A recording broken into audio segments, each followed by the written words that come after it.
Hey everybody, welcome to our first asynchronous lecture, most of the course is probably going to be asynchronous from here on, and so if you have questions, come to office hours or email me or something. But you're going to be responsible for staying on top of all this material while we're going through it all, and we're going to have weekly quizzes, so you're kind of in charge of your destiny right now in terms of getting through this. And I think the office hours are still a wonderful thing. That's a great place to ask questions, and also doing the homework problems and stuff like that. So we're in chapter 3, which is reactions of alkanes. Okay, and the main thing, again, the main focus of chapter 3 is reacting alkanes like ethane, propane, etc., or methane with like bromine or chlorine or something like that, or fluorine as well. All right, so where did we leave off?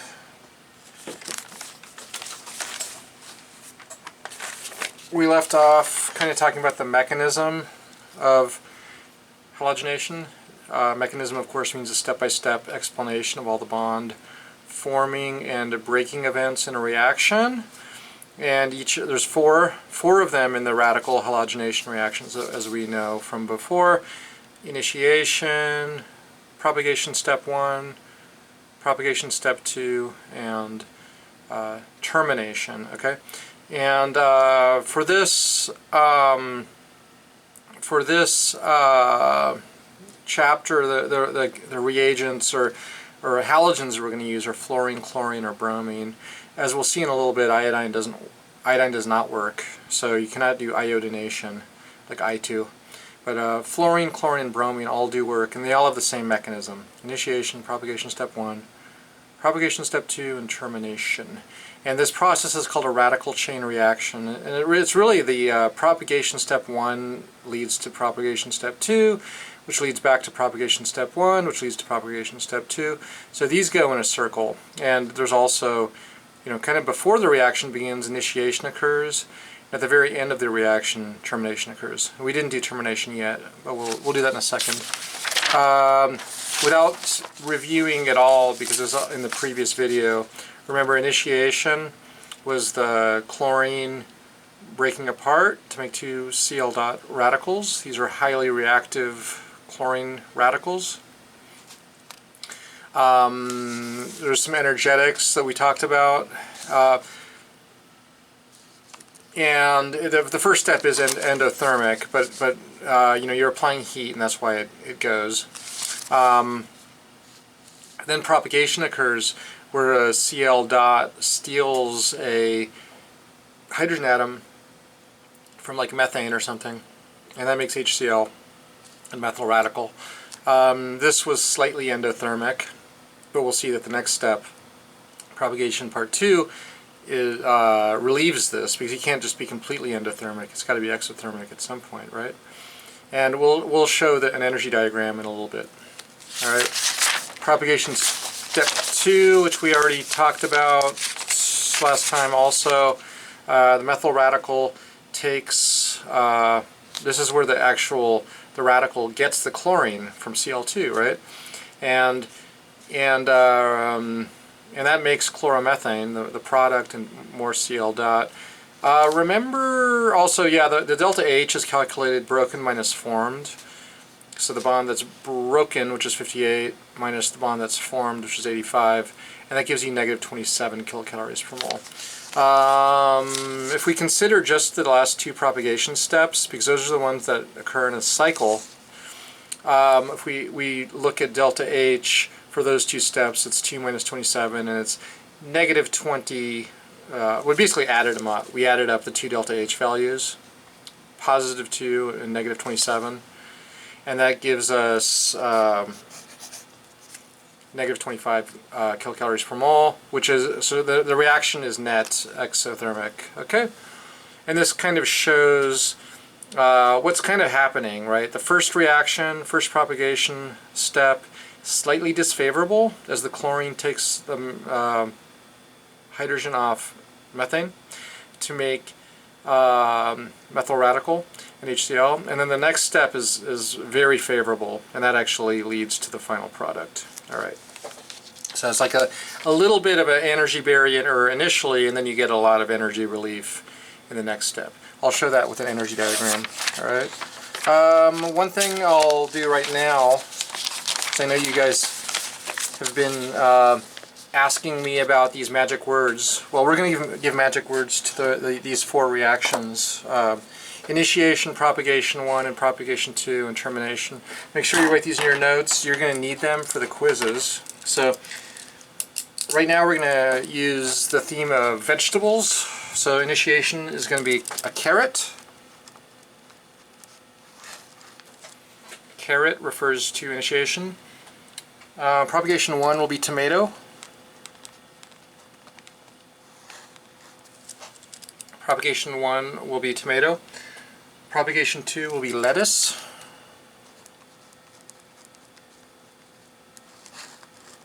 L-E-T-T-U-C-E, lettuce.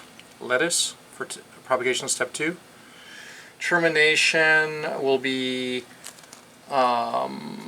radish. Radish. These little red things. It's a cool vegetable. Kind of a peppery flavored vegetable. Alright, so we have carrot, tomato, lettuce, and radish. We haven't done the mechanism of termination yet, but we'll do that in a second. But now you know the magic words for these guys. Alright, so let's show the mechanism of step 4, which is termination. Step 4, termination. This is kind of like the end of the road for a radical halogenation reaction. In terms of, once termination occurs, it can't continue propagating. All right. So, the way to summarize that is we can say sometimes radicals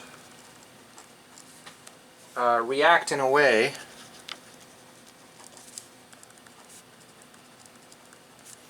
that stops propagation.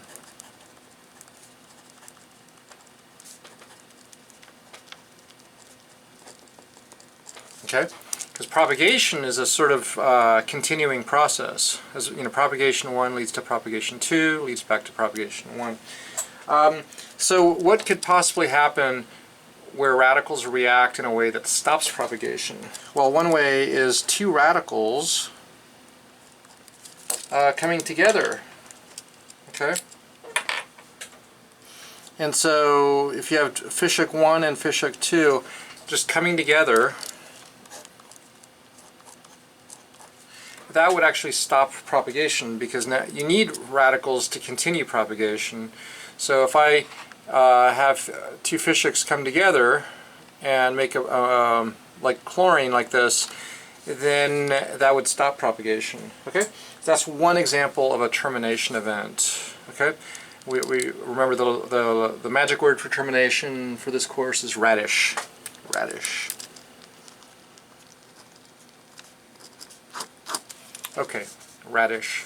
All right, so what are other ways that you could terminate? You know, have radicals recombine in a way that stops propagation. Well, usually the way I do this is I just say, well, another one would be,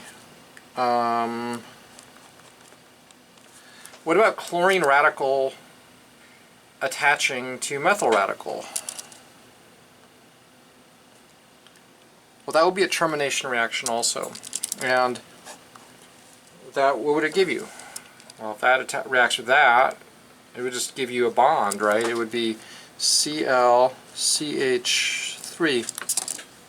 The funny thing, though, about this is this is actually the product you want. So when this, because normally it's like methane plus chlorine makes this and HCl, and so this is actually like a desired termination event. This is like how should I say it? I mean, it's like if this happens, it's not like bad, right? It's not like it's a product you don't want.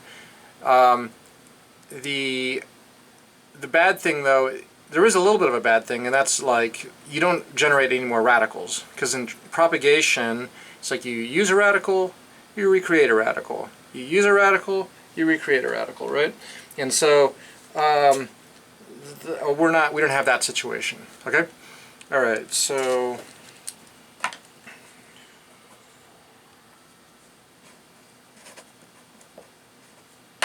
all right, any other ways that radicals could recombine in a sort of termination route? And one way is, how about two methyl radicals finding each other? Two methyl radicals. In the propagation, you actually have methyl radicals. What if they just react with each other? Well, that would work. And that would give you what? Methyl 1 plus 1 is 2, and it would give you ethane. So that's another one. And this, to me, this is the kind of weird one, because like if your goal, the goal of the reaction is to chlorinate methane and give basically chloromethane, it's weird that you might get something with 2 carbons, right? How would methyl become something with 2 carbons? And termination is kind of a weird, strange way that you might get a 1 carbon starting material like methane. You start with methane, you get some methyl radical, and then you would end up with ethane. So anyway, sometimes we'll say termination just causes weird things to happen. That's definitely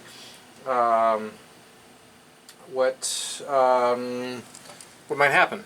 One other thing about termination we should mention is, is this a likely event? Like in the course of the reaction, because the reaction is like, you have a lot of methane, you're reacting with chlorine, and then propagation occurs. I'm trying to point out that termination, it does not happen very often. Like termination is a rare event. Why would it be a rare event?